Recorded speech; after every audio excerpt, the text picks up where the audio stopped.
Hey there, welcome back to another episode of the People Gardener podcast. Happy to have you here today. We're going to talk about onboarding. I can remember going into different jobs, and the onboarding experience was so different in every place you were. So what's your experience been? Was it spectacular? Or did it make you want to leave? Like quit the same day you actually started? In many, many cases, it's just not something that especially small business owners actually spend time on. I get it. You're wearing the, 27 different hats, and it's easy for this to fall through the cracks. But the reality is, it is one of the most important things that you, as a small business owner, can do to ensure that your employees stick around. Hiring is expensive. Taking your time, taking your energy, or somebody else in your organization, having to train somebody up, making sure that they have everything they need, that costs money. It costs your company money. And you want to make sure that you are using your money wisely. And on the flip side, you're bringing somebody into the organization that's going to stay because you create the experience that helps them understand that you are a great place to work. You care about them. You're interested in their feedback, and you appreciate that they said yes to your offer and they're here and they're wanting to work. Studies have found that 69% boost in retention when the onboarding experience is effective. Okay, so what do we mean by onboarding? It is the process by which you take somebody through an experience of your company, your values, your culture, through into their job description and into the arms of your organization. And to me, I love the word experience because that's what you need to create. You need to look at it from this new person's perspective. They're walking in, and it doesn't matter whether they're a confident person or not. There are unknowns when they walk in. It's a fact. You're not going to be able to give them everything ahead of time. They have to be actually in the building or in your onboarding experience in order to find out all of the things pertaining to your organization. But you want them to feel. You want them to feel positive. You want them to feel excitement. You want them to feel curiosity. You want them to feel engaged in the process. So you need to create an onboarding experience. Do you even have one? Do you have an onboarding process, let's call it? And what happens when we have a process, it feels very regimented and cold and uninteresting. When you have an onboarding experience, it's something that evokes this inclusive, exciting, engaged feeling. But do you have something? So you hire somebody, they come in the hiring process. Do you have a procedure and a process? And then when they come into the company, do you have a group of steps that they take in order to make sure that all of the necessary boxes are ticked that would give them the absolute best opportunity to just be a stellar employee and be someone who is happy in their job? Are you creating that environment with your onboarding process? as I was looking at a bunch of statistics and just information on the onboarding process, I came across one statistic that was really kind of shocking. It's the Gallup, the big pollsters, their state of the workplace. It states that only 12% of employees say their onboarding experience is adequate or successful. That is just dismal. It's not unlike I think it was a couple of years ago, it was 72% of employees said that their boss was the worst part of their job. I mean, we've got issues, and you don't have to have these. You can choose to just dig in and embrace creating this phenomenal onboarding experience. So what I found were 6 things that I wanted to share with you. Those of you that are on my email list, you are going to get some links to different software companies that actually create a whole onboarding experience. And if you're wanting to have something along those lines, if you're not on my email list, you need to be on it. Go to rhondadelaney.com and just a pop-up show and get on my list. So there's the 6 C's of onboarding. Compliance. That's the first thing. So those are all your forms, your rules, regulations, your handbook.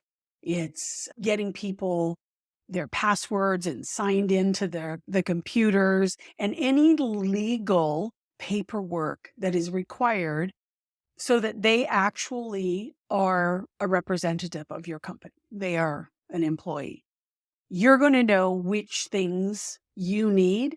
I'm not an expert in workplace law, so definitely check in your local area to know what is required as far as those go.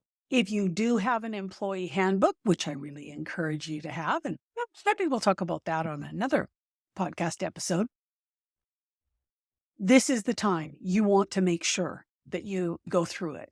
And I really recommend go through it with them. Don't just hand it to them and tell them to read it. Go through it with them. Take the time. This is something with the onboarding experience that I really, really encourage you to do. And that is set aside the time. Do not rush this process. When you rush it, when you just kind of throwing things at people, they feel like they're in the midst of a tornado or a hurricane, and it's really, really unsettling. They want to know that you care enough about them, that you have set aside time to make sure that they understand everything they need to in order to do a really good job. The next thing is clarification. So that's the full understanding of the role that they have been hired to fill and everything that is related to it and the expectations that you have of what that looks like. What does it look like to actually fill this role? Next one is confidence. So this shows up in your empowering them. Yes, you're giving them responsibility, but giving them the authority to do the things necessary in order to fulfill the requirement. It's getting them relevant training so that they actually feel really comfortable executing on the tasks in their position. And it might even include finding them a mentor, finding someone in your organization that you can partner with them to support them in these first days and weeks and months of being an employee. The next one is culture. And this is a biggie. Does your onboarding process reflect your culture? The behaviors and language that you connect with your core values as an organization. If you're telling them or sharing with them what the company's core values are and what your mission statement is, and your onboarding process is not in alignment, there's going to be problems. There's disconnect. They already don't believe you.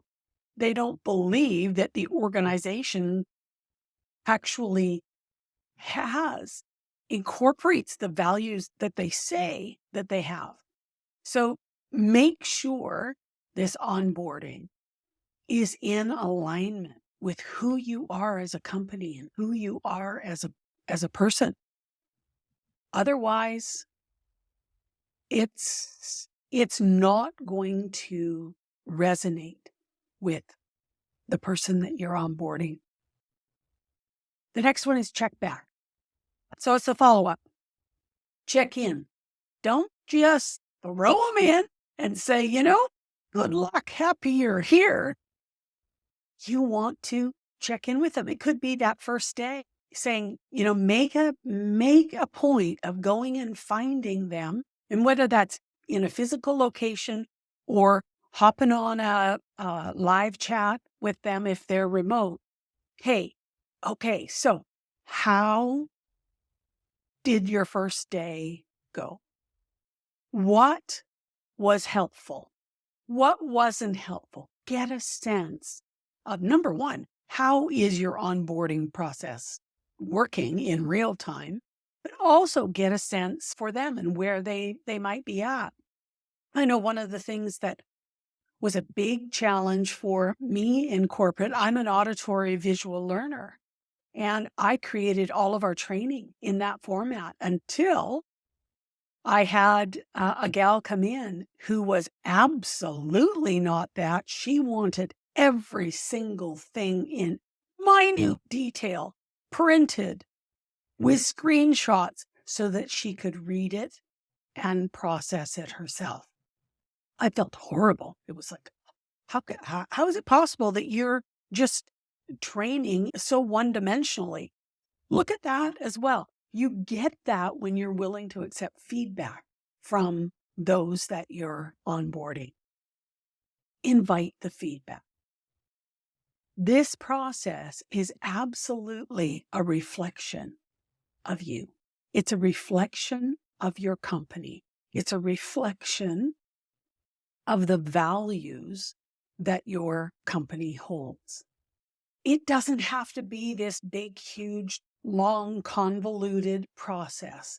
What it does have to be is ensuring that the needs of your new employee are met. And what you're trying to do is ensure they get everything they need so they can get themselves going in their new role. And you've created this environment where they know that you are open to feedback, you are open to questions, you're open to curiosity, and then they feel comfortable coming to you and asking the questions. Onboarding, when they say only 12% of people think that it was decent and successful, that's really, really sad. And you have control of this. You are choosing how people are going to enter your business and become part of your team. The way to build spectacular people gardens, this is a fabulous place to start. Ensuring that they are invited, they feel welcome, they feel seen, they feel heard, and they feel appreciated from day one. That's it for this week, folks. We'll talk to you again next week.